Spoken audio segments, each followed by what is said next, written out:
Hello મિત્રો, સ્વાગત છે તમારું જયશ્રીસ કિચનમાં। તો આજે આપણે બનાવવાના છીએ ગાજરનો હલવો।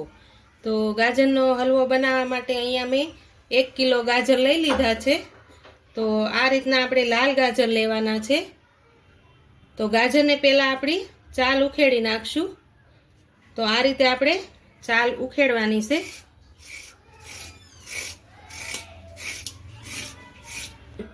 તો આ રીતે આપણે બધા જ ગાજરની છાલ ઉખેડી લેવાની છે।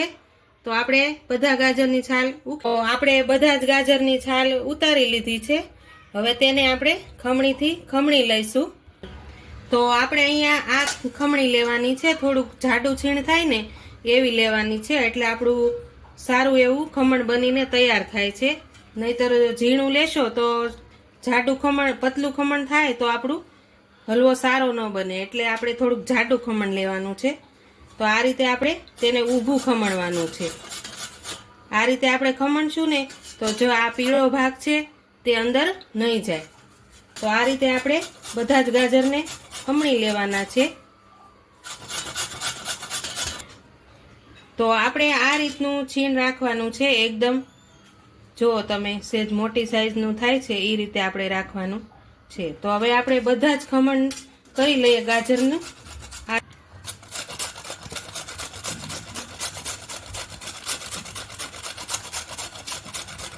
તો જોઈ શકો છો આપણું ખમણ કેવું સરસ તૈયાર થઈ ગયું છે।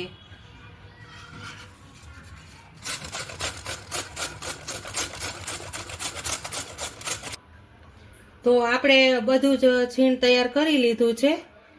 તો હવે આપણે એક પેન મૂકી દઈશું।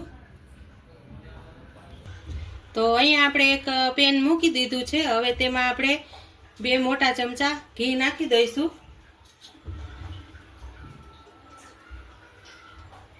આ રીતે આપણે 2 ચમચા ઘી એડ કરી દીધું છે। થોડું ગરમ થાય એટલે આપણે ગાજરનું છીણ એડ કરી દઈશું। તો આપણું ઘી ગરમ થઈ ગયું છે, આપણે તેમાં બધું જ છીણ એડ કરી દઈશું। અત્યારે તો સિઝનમાં ગાજર બહુ સારા મળતા જ હોય છે, એટલે આપણે ગાજરનો હલવો અત્યારે ખૂબ જ સરસ બને છે, અને આવા લાલ ગાજર એકદમ સરસ આવતા હોય છે। તો તમે પણ ઘરે જરૂરથી ટ્રાય કરજો। તો આપણે બધું જ છીણ એડ કરી દીધું છે। તેને હવે આપણે ધીમા ગેસે શેકવાનો છે। આ રીતે હલાવતા જઈશું। શેકાતા 5 થી 10 મિનિટની વાર લાગે છે। તો આ રીતે આપણે બધી જ હલાવી લઈશું એક સરખું।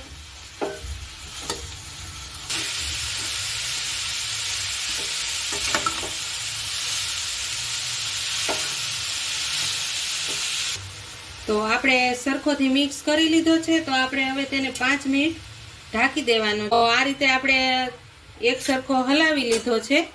તો હવે તેને 5 મિનિટ સુધી આપણે ઢાંકી દઈશું, એટલે એકદમ સરસ વરાળે બફાઈ જાય। તો 5 મિનિટ સુધી આપણે બફાવા દઈશું। તો હવે આપણે ચેક કરી લઈએ।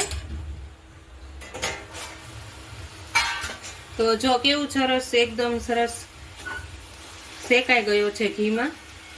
તો હવે આમે આપણે 1 કિલો ગાજર હતા ને, તો આપણે 1 લીટર જેટલું દૂધ એડ કરવાનું છે। તો હવે આપણે દૂધ એડ કરી દઈશું। દૂધ નાખવાથી આપણે માવાની જરૂર નહીં પડે, એકદમ સરસ માવા જેવો બનીને તૈયાર થશે।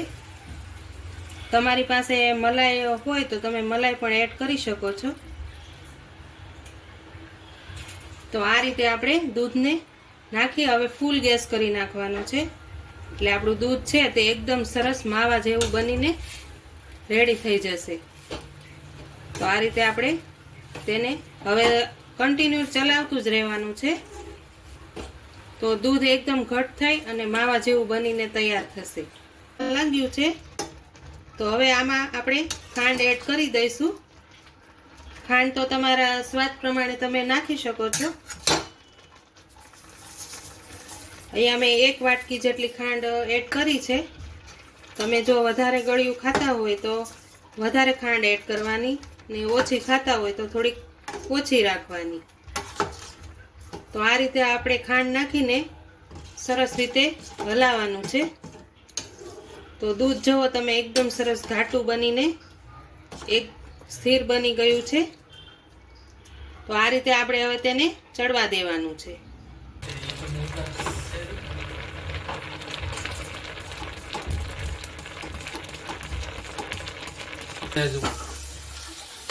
તો આપણો હલવો ગાજરનો બનીને તૈયાર થઈ ગયો છે.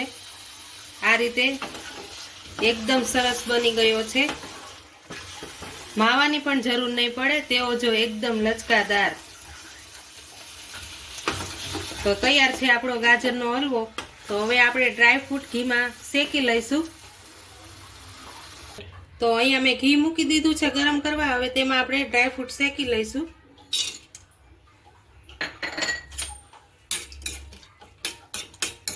આ રીતે આપણે ડ્રાયફ્રૂટ થોડાક શેકીને નાખીશું તો ફ્લેવર એકદમ સરસ આવશે.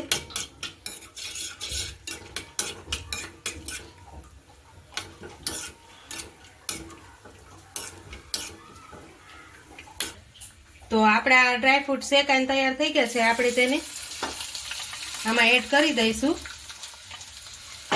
ઘી હોતા જ એડ કરવાના છે એટલે એકદમ સરસ ફ્લેવર આવી જાય છે. તો તૈયાર થઈ ગયો છે આપણો ગાજરનો હલવો. તો હવે આપણે તેને બાઉલમાં સર્વ કરી લઈશું. તો હવે આપણે તેમાં સર્વિંગ બોલમાં લઈ લઈશું. આ રીતે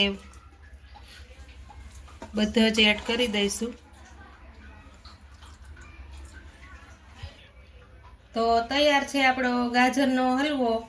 તો જો તમને મારી આ રેસીપી પસંદ આવી હોય તો લાઈક કરજો, શેર કરજો અને મારી ચેનલને સબસ્ક્રાઈબ કરજો.